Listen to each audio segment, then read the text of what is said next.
Professeur Faustin Archange Touadéra, président de la République centrafricaine. Monsieur le Président, bonjour. Bonjour. Merci de le recevoir ici, d'accepter cet entretien au cours duquel on va aborder les grands enjeux qui concernent votre pays, la Centrafrique, depuis votre arrivée il y a de cela un peu plus de 3 ans. Monsieur le Président, si vous le voulez bien, on va commencer par les succès au niveau de la coopération internationale. Vous venez de participer à ce tout premier sommet Russie-Afrique, dont vous êtes d'ailleurs l'une des principales vedettes, pour reprendre l'expression de Fabrice Meillor. Alors, que dire de ce sommet? Est-ce que vos attentes sont comblées? Évidemment, je voudrais vous remercier de l'opportunité que vous me donnez pour parler un peu de l'ensemble des sujets que vous voulez évoquer.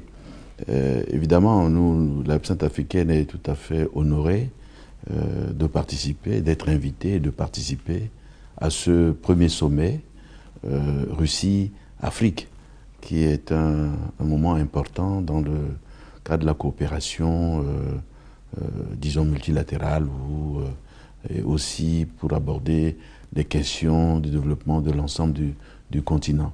Évidemment, la République centrafricaine a des questions particulières et nous avons eu l'opportunité d'échanger avec les autorités de la Fédération de Russie sur ces questions-là. Pour nous, nous sommes satisfaits. Et évidemment, comme vous le savez, il y a une forte attente aussi dans le cadre de cette coopération. Nous avons continentale avec la Russie. Les bases sont jetées. Je pense que c'est une coopération qui est tout à fait prometteuse.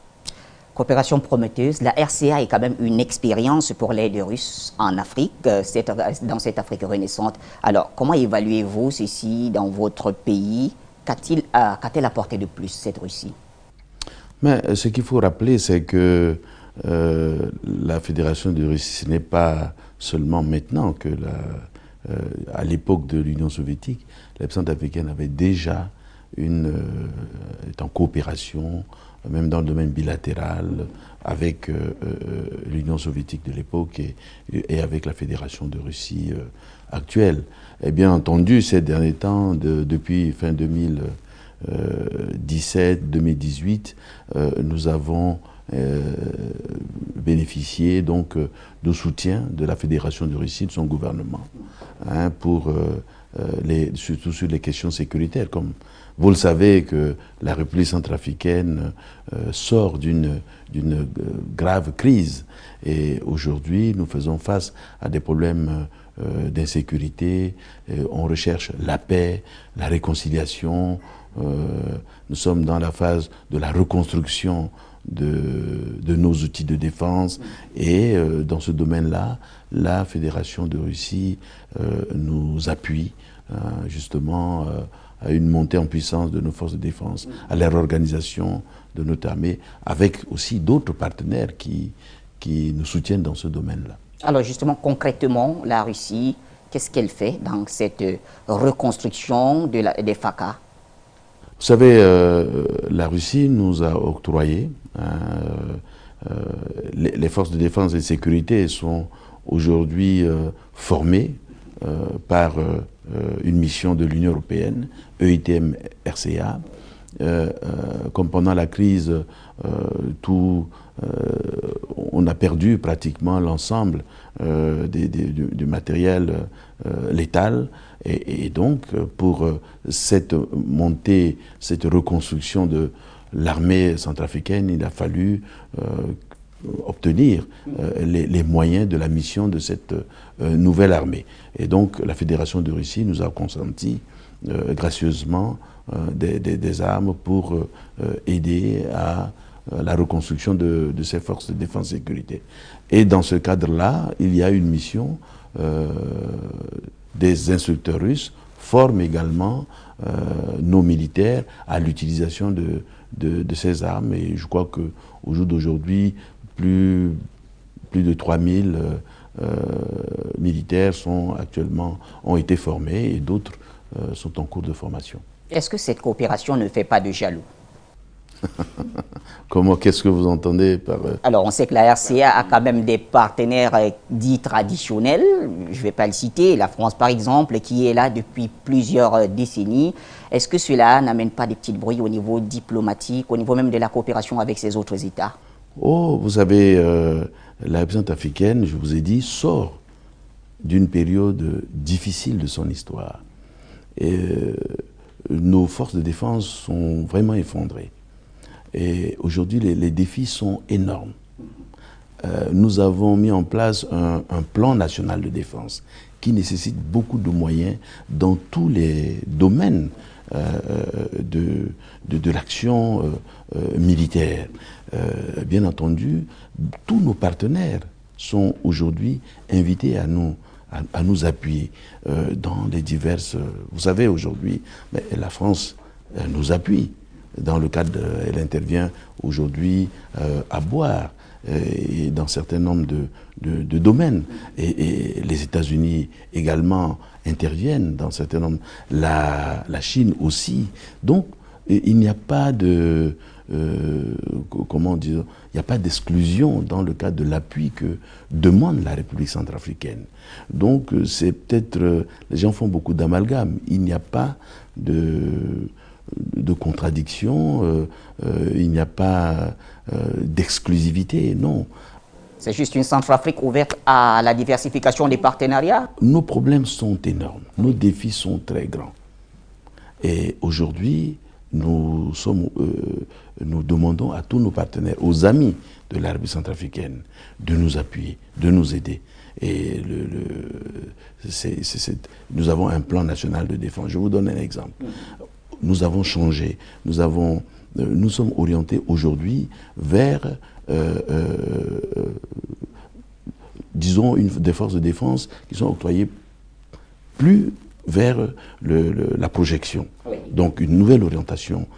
Nous allons opter pour une armée de garnison. Alors une armée de garnison, aujourd'hui toutes nos installations ont été détruites. Et donc il faut une reconstruction. Et l'armée aujourd'hui, le pays est divisé en zones de défense qu'il faut reconstruire. Donc on a besoin de l'appui de tout le monde. Donc c'est pour dire que les défis sont énormes.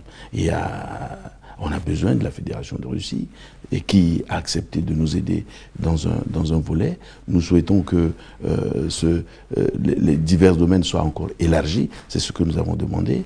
Nous sommes en coopération avec les autres amis de la République centrafricaine sur d'autres volets où certains ont accepté de nous aider, de nous appuyer. Et donc vous voyez bien que il n'y a pas de conflit dans ce sens-là pour nous en République centrafricaine. Et nous demandons qui d'ailleurs sur place interviennent en toute transparence. En tout cas, nous faisons l'effort pour que tous nos partenaires puissent venir nous aider en toute transparence et de manière complémentaire. C'est dans ce sens-là.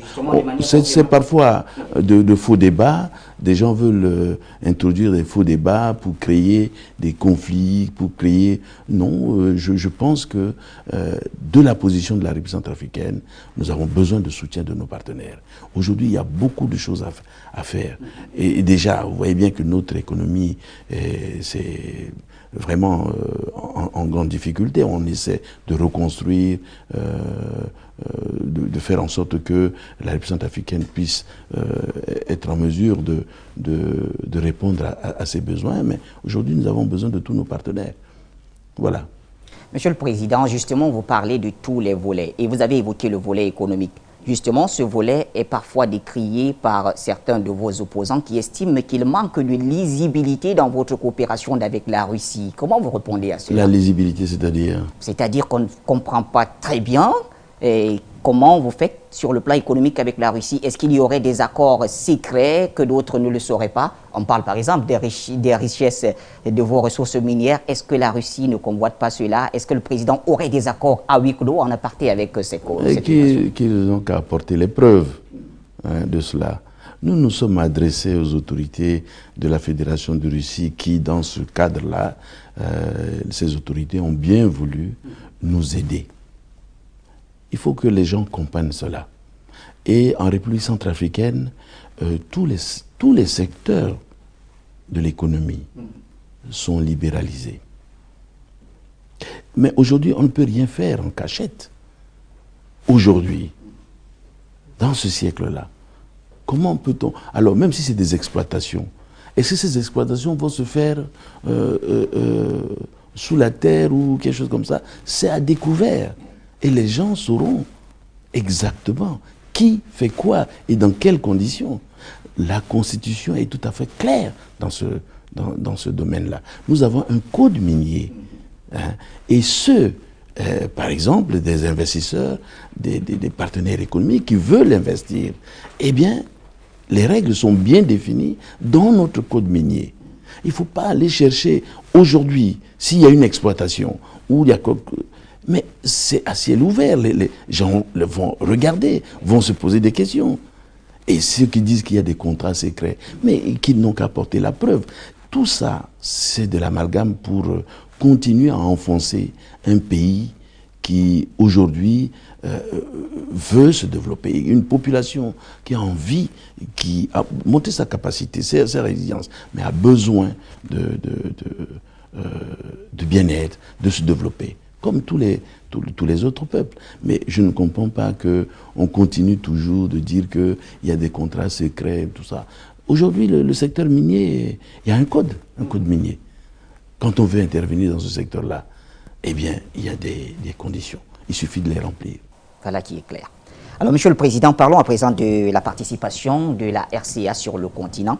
L'Union africaine a lancé tout récemment à Niamey, la ZLEC, la zone de libre-échange continentale, et il y a eu près de 54 signatures, dont celui de la RCA. Comment votre pays compte-t-il tirer profit de cette zone de libre-échange?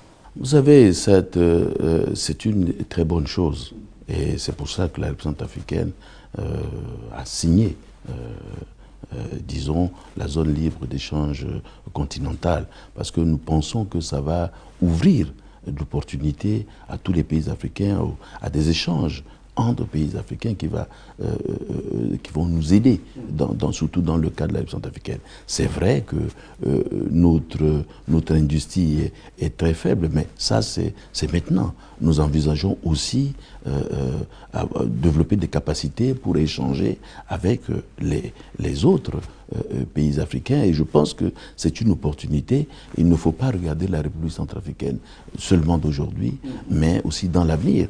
Nous avons aussi donc une vision, et je crois que c'est une bonne chose que nous puissions prendre au niveau de l'Union africaine, qu'on puisse prendre cette mesure pour ouvrir le marché continental, et ça va donner beaucoup plus d'impulsion aux échanges dans le monde, puisque dans le monde l'Afrique participe très peu dans le cadre des échanges commerciaux.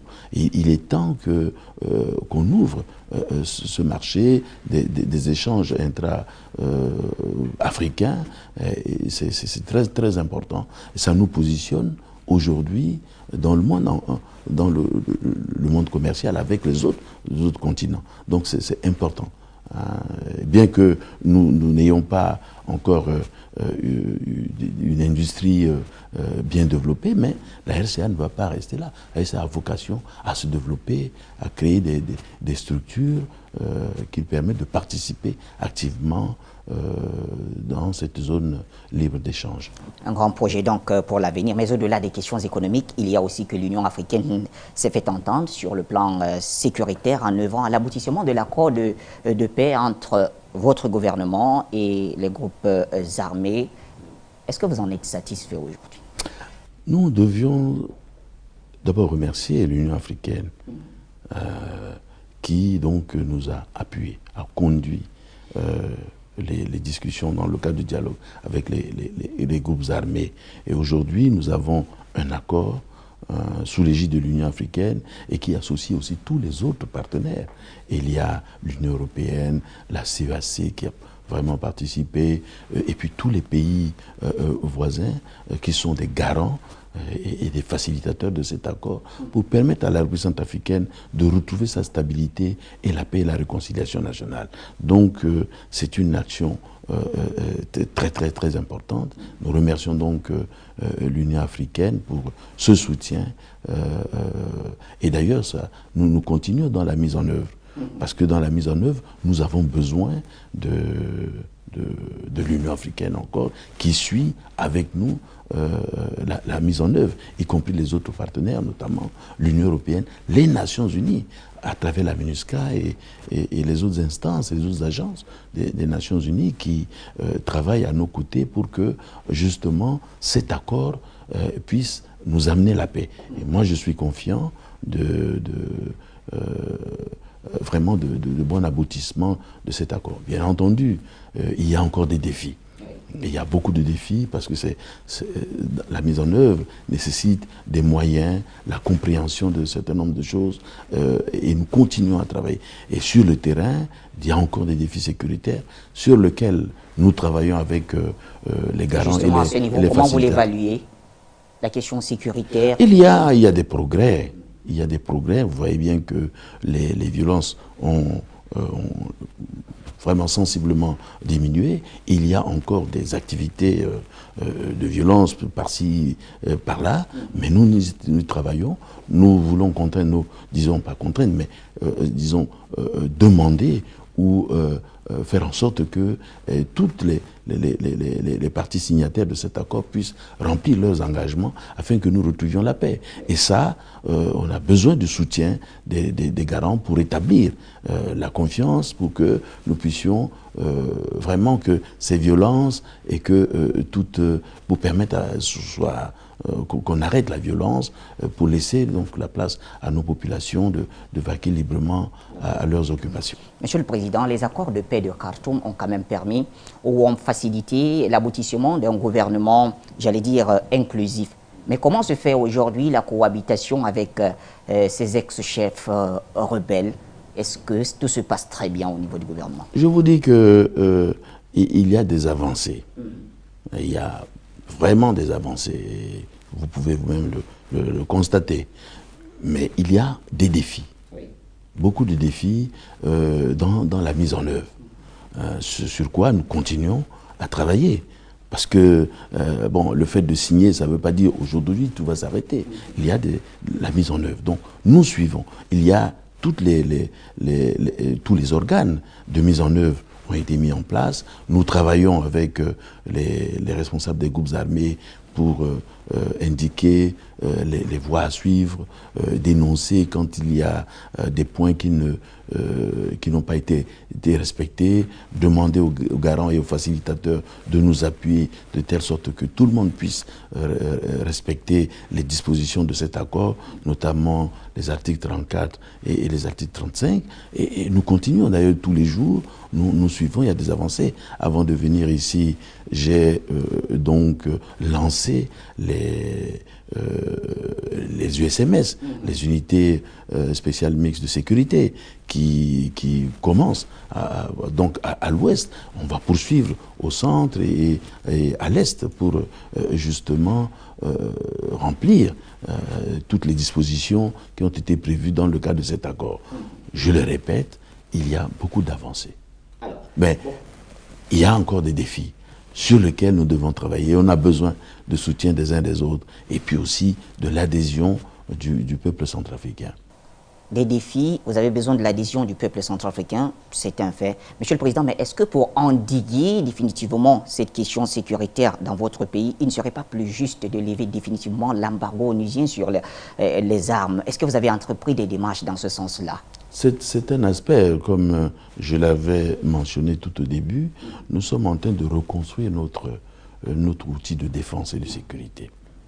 Et aujourd'hui, nous formons, nous avons recruté, par exemple, là, le samedi, comme je le mentionnais, l'un des aspects de mon déplacement à Bois, c'est vraiment la sortie des 1024 nouvelles recrues dans l'armée nationale. Donc vous voyez bien qu'il y a des avancées. Mais pour ça, il faut des moyens. Une armée a besoin de moyens de sa mission. Et aujourd'hui, il y a un embargo qui pèse sur les forces de défense et de sécurité, sur la République centrafricaine, surtout sur l'armée nationale.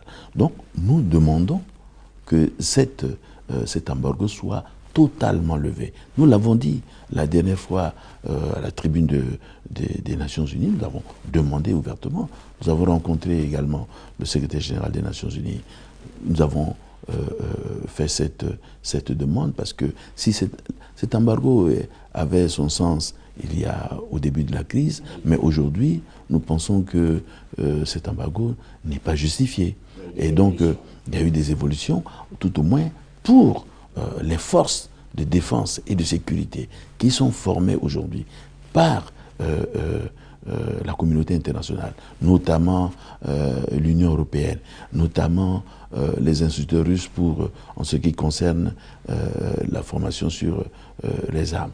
Il est temps qu'on puisse lever vraiment cet embargo qui empêche la montée en puissance de nos forces de défense et de sécurité. D'ailleurs, l'année dernière, à Lomé, les chefs d'État de la CEDEAO et de la CEAC se sont en demandant ouvertement aux Nations Unies de lever cet embargo qui est aujourd'hui... Et pourquoi ça traîne à votre avis, Monsieur le Président? Bien entendu, je crois qu'il y a un certain nombre de critères qu'il faudrait que... Mais nous travaillons vraiment à la levée disons, pour remplir toutes ces... Il y a eu beaucoup d'efforts à boire. Nous avons assisté aussi réceptionner comment dirais-je, des poudrières, des armureries pour permettre justement le stockage, le traçage des armes et tout ça. Donc, je pense qu'une bonne partie de ces critères sont remplis. On peut compter remplis. sur la coopération, sur la Fédération de Russie, qui est membre permanent du Conseil de sécurité de l'ONU, pour faciliter la levée de cet embargo. C'est ce que j'ai demandé d'ailleurs au président Poutine dans notre entretien en bilatéral, de nous aider, de nous appuyer dans cette requête. Et il n'y a pas que la Fédération de Russie. D'autres partenaires aussi ont compris qu'il est temps de lever cet embargo. Il y a eu un allègement il n'y a pas longtemps, à la dernière décision du Conseil de sécurité qui a décidé d'un allègement de cet embargo, mais ce n'est pas seulement d'un allègement dont nous avons besoin. Nous avons besoin de la levée totale de cet embargo qui, pour nous, aujourd'hui, n'a plus son sens, parce que on a une armée qui doit remplir sa mission, une armée républicaine, professionnelle, en formation, a besoin des outils de travail. Voilà. Très bien. Monsieur le Président, nous abordons la dernière ligne droite de notre entretien. Je voudrais qu'on parle un tout petit peu de la Centrafrique dans la sous-région. Quel est l'état de vos relations avec les autres pays, notamment la Guinée équatoriale ou encore le Cameroun? Mais nous sommes en très bonne relation avec tous nos voisins et surtout ceux de nos voisins, CEMAC et puis d'autres.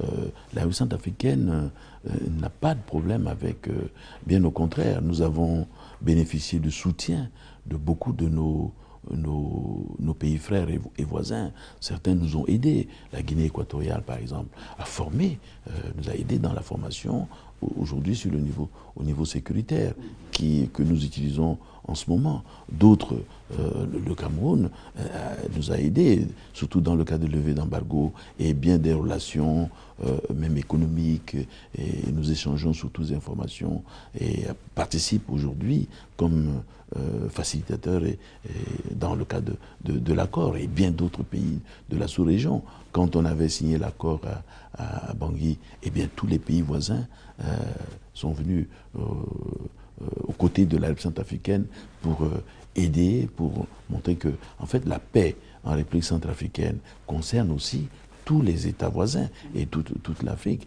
Il y a aussi des résolutions de l'Union africaine qui demandent à ce que les armes cessent en Afrique. Et tous les pays africains nous aident, nous appuient dans le cadre de l'Union africaine à retrouver la paix. Donc je peux vous dire que la République centrafricaine n'a jamais eu de conflit vraiment avec ses voisins. Au grand jamais. Donc aujourd'hui, ces pays voisins nous aident, ces pays voisins et frères nous appuient. Et je vais aussi vers mes pairs pour demander leur soutien qui n'a pas failli donc, jusqu'à ce jour. Donc nous continuons à travailler. Nous avons besoin de beaucoup de soutien dans le cadre de la mise en œuvre de cet accord. Bientôt les élections présidentielles, monsieur le Président, dans votre pays. Est-ce que vous serez candidat à votre propre succession? Mais vous avez dit, les mandats en République centrafricaine, suivant notre constitution, c'est 5 ans. 5 ans. Je suis à peine... un peu plus de 3 ans. Un peu plus de 3 ans. Donc il y a encore du travail à faire. Alors sachant que ça se prépare à l'avance, est-ce qu'on pourrait avoir une idée, monsieur le Président, au vu de votre bilan quand même, qui est assez élogieux, il faut bien le dire, on voit d'où la Centrafrique vient. Et aujourd'hui, il y a cette comment dire, stabilité naissante. Est-ce que cela ne vous motive pas à vous savez, chaque seconde, nous avons besoin de travailler pour apporter un mieux-être à nos populations. Nous continuons. Chaque année, chaque seconde, chaque heure, donc on continue de travailler. Je ne suis pas encore dans la logique des élections, mais en tant que président de la République, et j'ai instruit le gouvernement de travailler, d'aider, parce que nous avons une autorité nationale des élections qui est en train de préparer, parce que les élections, ça se prépare. Donc il faut aider, il faut soutenir l'ANE à mieux préparer les prochaines élections, parce que nous entendons que la République centrafricaine reste dans l'ancrage démocratique et que ces élections-là se tiennent à date. Hein, pour respecter la Constitution, parce que sinon nous allons reculer. Donc aujourd'hui, nous allons tout faire et nous faisons un plaidoyer auprès de nos partenaires pour aider l'ANE, qui a déjà sorti un calendrier pour préparer cela, donc, et qui aussi a sorti un budget que nous avons pris ça en charge pour discuter avec tous nos partenaires pour qu'ils nous aident à couvrir ce budget, parce que le budget est assez important pour une bonne organisation. Donc, en tant que président de la République, j'ai instruit le gouvernement pour mettre aussi les moyens à la disposition de l'ANE pour faire son travail. Mais quant à moi, j'ai encore du travail à faire. Il y a encore une année et quelques mois encore mais dans le de camp travail d'en à face, ça faire. se prépare, président? Ben, je ne sais pas, vous parlez de camp d'en face. Je parle de l'opposition qui est en train de se préparer. Mais nous sommes dans un État démocratique, oui. et les activités politiques s'y déroulent, et de toute façon, les partis politiques sont libres, mais dans le cadre de respect de la Constitution, chacun doit y rester, donc il n'y a aucun problème. Monsieur le Président, pour sortir définitivement, le peuple centrafricain a besoin de vous. Quels sont vos projets pour ce peuple? Mais mon projet est tout à fait clair, je l'ai dit, je l'avais présenté lors des dernières élections. Et c'est dans ce sens-là que le peuple m'a fait confiance en m'élisant. Et c'est ce que je poursuis. Je veux la paix, la sécurité pour notre pays. Ça, c'est la priorité. Et vous voyez bien que nous travaillons là-dessus. Il y a des défis, comme vous l'avez mentionné, la République centrafricaine revient de loin, très très très loin.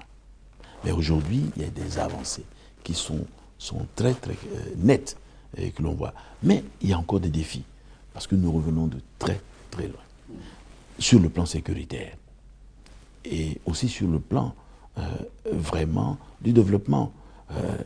Ce conflit vraiment a détruit les bases, la base de notre économie. Il faut la reconstruire. Hein. Le vivre ensemble. Hein. Le vivre ensemble a été escamoté par cette crise. Nous sommes en train de reconstruire le tissu social, de la solidarité entre nos communautés. Et quand vous savez que quand il y a ces genres de problèmes, ce n'est pas facile. Et nous y travaillons tous les jours. Et je vois que tous les jours que Dieu fait, il y a des progrès.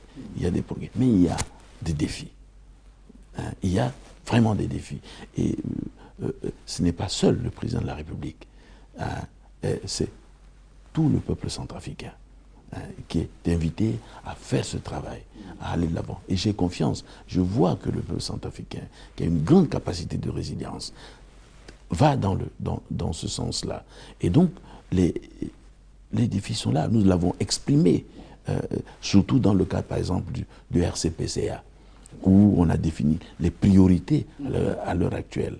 La sécurité, vraiment le développement, et aussi la relance des secteurs productifs. Tout ça se sont liés. Et aussi, vous voyez bien que nous travaillons sur la jeunesse, surtout le secteur privé. On continue. Nous sommes là dans ce contexte ici. On demande à nos partenaires de venir investir en République centrafricaine. Parce que la crise que nous avons connue, c'est vrai, mais pour nous, l'origine, c'est la pauvreté. C'est parce que notre jeunesse ne voit pas très bien son avenir. Et il y a certains qui tombent très rapidement dans des discours